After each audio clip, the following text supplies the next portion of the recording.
How y'all doing? How are you? Hey, any doubt in your mind today that you should be the top pick of the draft? You show what you think you need to show, if anything? You said, was there any doubt? Yeah, was there any doubt? Is there any doubt now? No.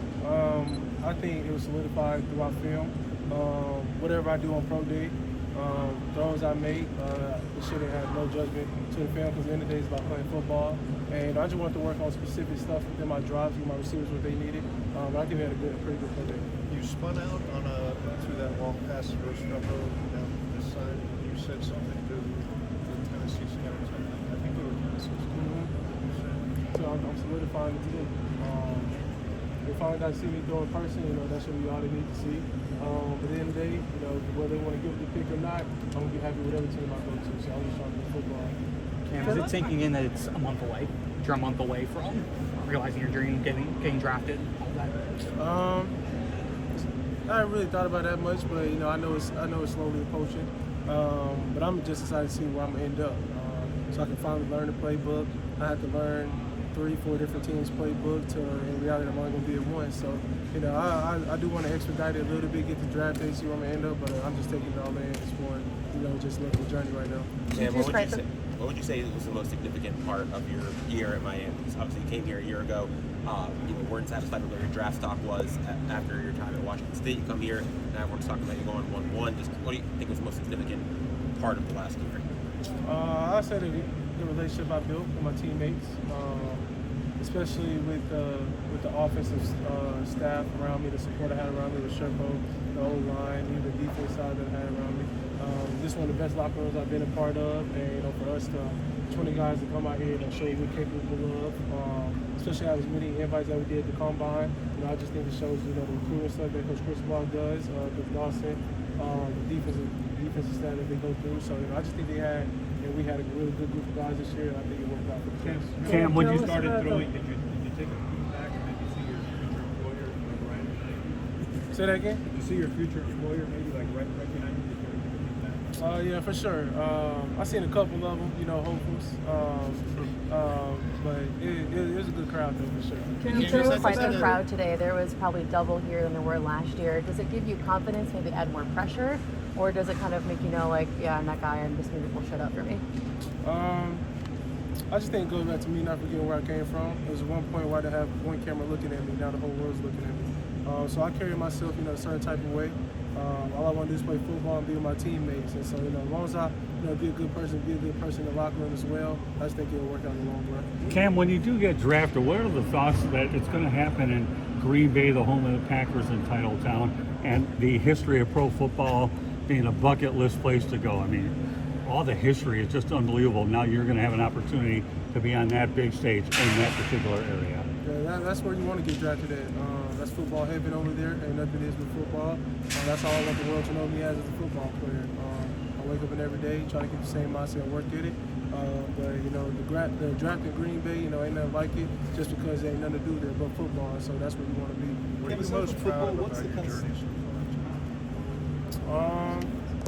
I just say the consistent work that I put in over the years. I never take too many days off. I just think the people I have around me in my circle, they always keep me motivated. The way I play the game, not to get too hard, too low. And I just think it is a goal that helps me along. You set a very high standard here. What words of advice, if any, would you have for Carson Beck, the next guy up in Miami, just sort of from what you've learned in your time here? To be yourself. Don't really look at the stat sheet and what I did this year, because at the end of the day, it wasn't hard. You talking about a quarterback playing Coach Dawson offense, you should at least throw 30 touchdowns a year. The previous work it was 20-something. I did that in 4 games at UIW, so it's not hard to break records here. But I think the biggest thing is I would tell Carson, just be himself and try to win games. At the end of the day, they can talk how bad they want about you, but if you win games, you got to win them all. Yeah, what have you realistically known? When did you realistically know that the number 1 overall pick was within reach for you? Was it when you were at Incarnate Word? Was it at Washington State, or when you got down here? It was at UIW. I think all I needed was a chance to play in a quarterback-driven system. Coach Morris gave me the opportunity, and I just think I always carry myself that type of way. But then also it comes to a level you have to play in. A lot of people won't take a number 1 overall player from the FCS on the couple being chosen. And then it comes to the Power 5 level. So I just think every year I got better, and it ultimately led to me being in the situation. Cam, what's been the best part about this process to begin with, and what are the conversations you've been having with the teams that are out there? I'll say the best part has been, I would say, learning the NFL terminology in the buildings. Which every team, some of them has a lot of same stuff, some of them are different. But I think just to the team standpoint, I think just them getting to know me was good about them. They know what I'm about every day. They know I just want to get better, be around my teammates. And so I just think, every team that I met with, at the Combine, on 30 visits, it's been fun. Have you scouted teams as they scout you? Look at their system, look at your personnel, where you could succeed? A little bit. I didn't really get into it how I would watch, film on a regular game week. I've been more watching it just NFL defenses. A lot of them want to put that safety one high in the middle. They leave the middle field wide open. And so I just think that's something that they're not going to do against me. Cam, as you take your last throws here at Green Tree, what's something that you want to leave with the change in football? I would say, well, one, Mr. Powell knows this too. The offense was leading the 2-minute drill on Green Tree. Renee Scuba can vouch for me. And I would just say the bond that we had. The lot of transfers, Mitch was the first person I met when I got here, to all the young guys who came in when I got here, JoJo, Malachi, when he came in during the fall season. And so it's been a journey, for me, for myself. I'm be tuning in to those boys for sure. They know that I got their back at all times. I'm just hoping that one day I can play with all my teammates again. Cam, the Tennessee guys were the first to greet you when it ended. Was the message kind of like, see you again soon? You said what? The Tennessee guys were the first ones to meet you. When it ended today, was the message kind of like, see you again soon? Yep. Just continue to talk with them on the phone. Let them get to know me. I get to know them as much as well. And then I would say at the end of the day, it's all about playing football. I think Coach Callahan is one of the best head coaches out there. The things he did with Joe Burrow when he first got to the league, they're going to be real successful. I just think the playbooks match up, not only for them, but for Cleveland and New York. A lot of those three teams did the same things that we did in Miami, so I think it'd be plug and play. Cam, how cool is it to have Darryl by your side for the pro day and all the reps that you've had leading up to this? It's been real good, especially somebody I've been working with for 4 years.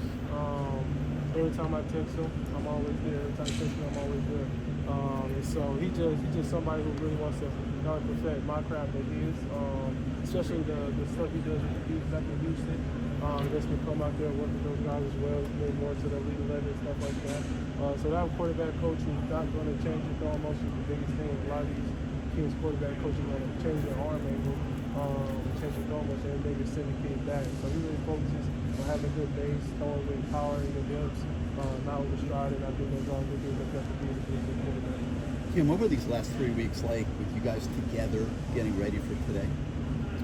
Play with the receivers? Yeah. It's been fun, especially just getting out here back in Miami, all meeting up, hanging out again, more than just throwing on air. Because everything we did at Pro Day was all stuff that we did during the season.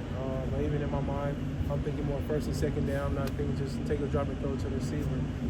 And so we missed on a couple things, and like we treated it like practice. We miss on it, we're gonna get it right back. So it's just a normal walkthrough practice day for us. Cam, what can you say about how Miami developed you in this last year and your decision just to transfer to Miami? I say they developed me the most in protections, in pocket movement with Coach Dawson. Coach Mirabal is one of the best O-line coaches out there who's helped me a lot.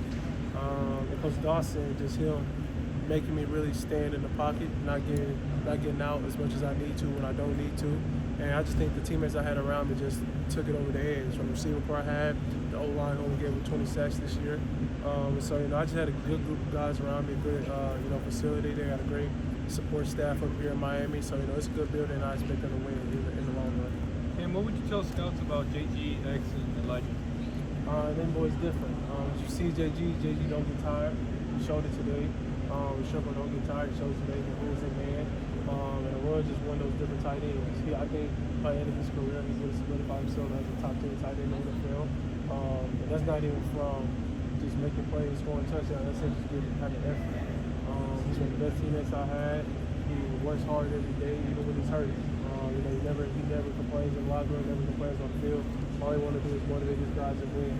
So all three of those guys, hopefully I get a chance to play with them and those guys again. And I think they'll have the best NFL career. Cam, what do you think you Thanks, Cam.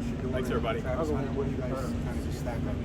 You said what? Where do you think you stack up with Shador, Travis, some of the other guys at the top of the draft? I think we all do different things uniquely. I think I do things better than them. They might do some things better than me. At the end of the day, it comes back to what the team wants. I can't draft myself. If I could, I know where I would want to be. But I'm excited for all three of us, especially the receivers in this draft with Travis. What position the team wants to play him. McMillan in Arizona, I got a chance to play against him when I was in the Pac-12. He's like that. And so I just think we all set up for success on the team that we don't end up to, and I'm excited for everybody joining. Sir, thank you.